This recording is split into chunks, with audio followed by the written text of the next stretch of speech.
Welcome to Ellie Goldsmith's Inspired Flow. Today we're going to move ahead after successful collaborations. If you look around, I didn't post yesterday because I was enjoying the Yoni Z Nissan Black collaboration. I was just watching just now Avram Fried and Jonathan Razel. These are all people I highly recommend. It's unbelievable when people collaborate, especially live. It's another level, and I'm looking forward to some new collaborations which have already been sent over the night from Nissan Black and someone who to be announced.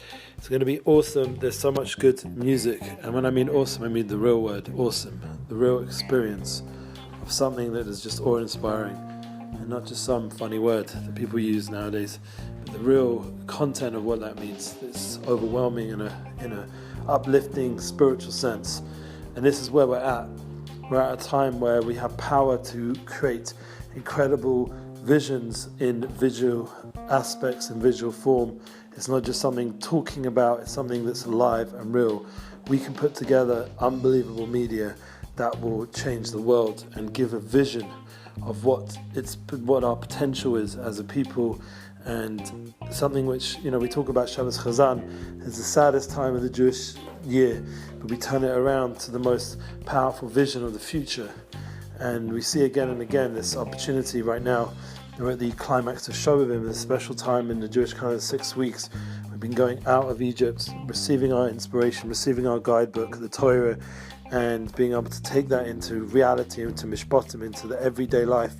And we have this vision right in front of us of what the world should ideally be. And even though it seems so far from that right now, in terms of how the news and the media, but there's a deeper level going on. There's a level of inner growth. There's a level of emotional intelligence from within. And there's an opportunity through music and art and through creativity to create that visual of what we imagine the true reality to be. And that's what someone once said, his name is Shoghi Feiman-Delovitz, you should use your imagination to picture the world of truth, especially for when you're praying in times of meditation. We should visualize the world of truth.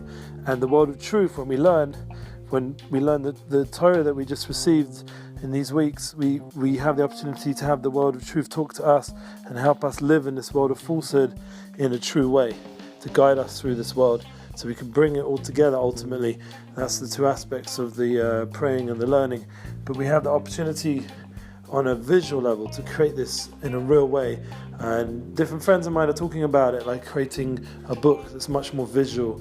And obviously they have all the different social media sites like Instagram proving that visual is where it's headed. And my friend said this to me years and years ago, how important it is with the videos and YouTube and everything else. And people are coming to me even asking consult on, not just on the music level, but now on the visual level, because they know that is a crucial part in terms of the videos and documentaries and opportunities. Like if you look at Netflix or what they're doing now, in terms of no longer is the movie the main thing, it's also the documentaries, the series.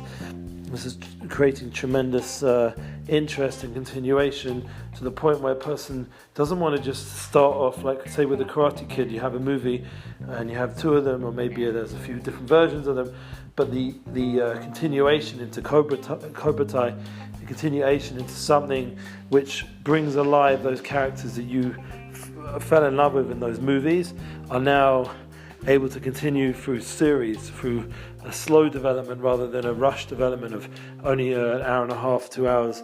Now you have hours and hours to go through the life of other people. So on a deeper level, we can do that through our ideals and through what the messages we're trying to portray. For example, obviously a leader in the Jewish world was Chabad. They've always been busy with Gem and different videos and the vision of the Rebbe to create, the Lubavitcher Rebbe, to create an unbelievable infrastructure of shluchim and shluchot. And they're right now, all the women are gathered in Williamsburg, thousands of them, all these wonderful ladies who are really living up to everything that the Rebbe wanted in terms of being up to, I myself have benefited so many times in traveling and going around, and then they're able to capture it through different programs they have and capture the message, even with someone who's not alive anymore, that his message lives on through the videos, that they work so hard to make sure that they documented everything in a visual sense, not just on audio and not just on so that's going to be the inspired visual flow today, that we have the opportunity to capture, we once mentioned this power to constantly bring down and chronicalize. There's a word for it. Someone can send me at, and people do that nowadays on a big level. They're constantly going over what's there, where they're holding and videoing, and there's so many vlogs now with different inspirational people or funny people, entertainment, however you want to do it. And it's definitely where everything is moving on this level, and it's something which is actually quite inspiring if you think about it, that you have an opportunity to appreciate the power of life and bring it alive on a visual level, and so that you can start to wonder to see like the colors that exist. For example, one of my soulmate's friends in South Africa is obviously a talented video person.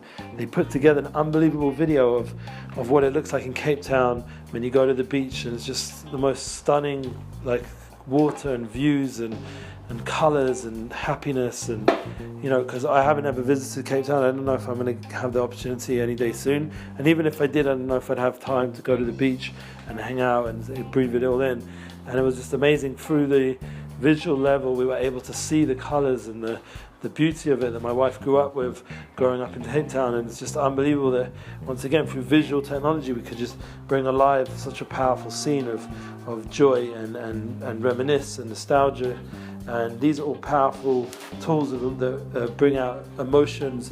And once again, we said the emotional aspect is really what makes it so fundamental. There's an emotional connection point that you can bring out through the visual point. And that's why obviously we have to be so careful what we do allow ourselves to see as well. And that is a big part of this time in the Jewish calendar, that we shouldn't just allow our eyes to see whatever we feel like. It should be monitoring, and yeah, maybe we should even monitorize it as well, like pay a fine if we don't live up to it, or get some charity or something. There's so many things now guide your eyes, and so many aspects of inspiration of what you should be visualizing. There's different sites about this, and we have this just big awe of revelation right now that we can tap into and use all this technology in a high level, like a person's phone. I'm still holding by an older iPhone, but I've seen some of the new iPhones, the new Samsungs, and all the different new phones, and the technology is such high level in terms of what you can do with just someone's camera. And it just shows you like we've gone to a level where a person, an individual, can become an influencer, can become someone, and obviously it has to stand ground through values and business success and being able to live up to what you're talking about. And that is something which we're all constantly working on and developing, and that's the key to remember. That has to always have that inner core, and that's bringing out that inner vision of what we see in the inner world, bringing it out to a reality that we would hope would become this world, a world of positivity that we can build around us through visualizing these positive things, and not God forbid the destruction and the war and all the other negative visualization that's out there, and all the degradation of such intimate, beautiful things, turning it into something which is low and animalistic instead of something which is incredibly deep and bounding. So I said a lot today. I'm going to stop. Obviously there's a lot of energy and excitement for what can be, and I'm here open for collaboration and consultation. Someone even reached out to me about a movie. That's not really my field, but I can give some contacts and get people focused into what their goals are and values. Same with the music world. Some people have been reaching out, and I'm excited to see that the consultation, the collaboration aspect is taking off, and I believe that this podcast will take off in its right time. And it already is getting a daily interest, but we'd like to see it grow, and that's going to be up to all you guys to share and like and contribute your inspiration. So far I'm getting some good inspired discussions with people, and thank God some even paying clients, and it's just bringing a whole focus into how powerful this need is to express a person's vision of inspiration, and through music, through art, through creativity, and that will ultimately bring us to this unifying power of the inspired flow that we're discussing. And I can't wait to see yours. All the best.